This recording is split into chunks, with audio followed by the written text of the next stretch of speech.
Hi guys, my name's Kaylee. I'm a dietetic intern at Mass General, and today I'm going to be making a sweet potato salad.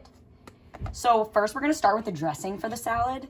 So I'm going to put into this jar for the dressing 3 tablespoons of olive oil, as well as a tablespoon and a half of lemon juice.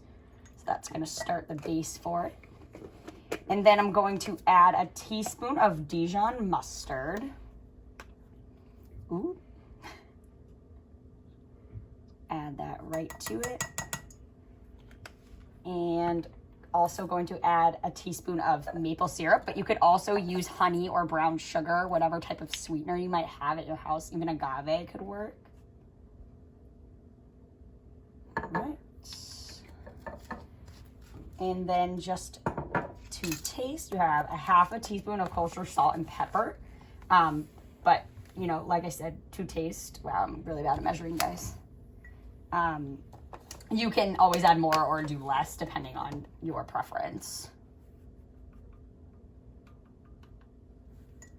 So then once you get all of them in the jar or whatever mixing bowl you want to use, you can just shake it up and it'll be good to go.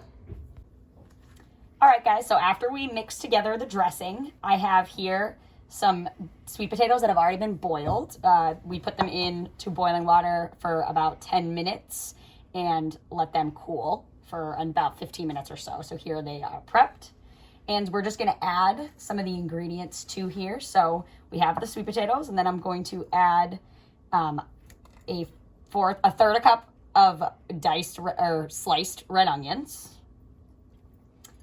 Okay, and then we're gonna add our nut/seed that we decided to use, which was pumpkin seeds, but you feel free to use any type of nut you want, such as pecans, walnuts, pistachios, or even sunflower seeds. So we have a half a cup of those right here.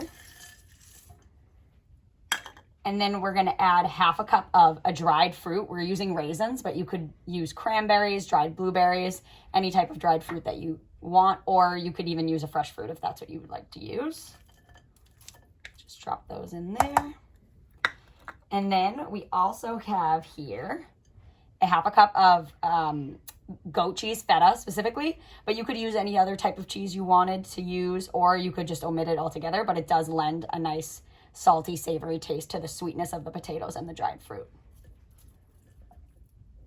And lastly, we just have some parsley and thyme mixed together, half a teaspoon of each. But feel free to use any other types of seasonings that you like, oregano or just parsley or rosemary. Any of those are great and would lend a nice complementary flavor to this. And then you're gonna just mix them all together. Just get it nice and thoroughly mixed. And then the final step will be to just add the dressing that we made prior. Mix it all in.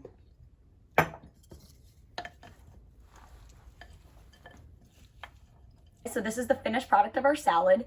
Feel free at this point to stick it in the fridge and have it stay in there until cold, and then serve whenever you're ready.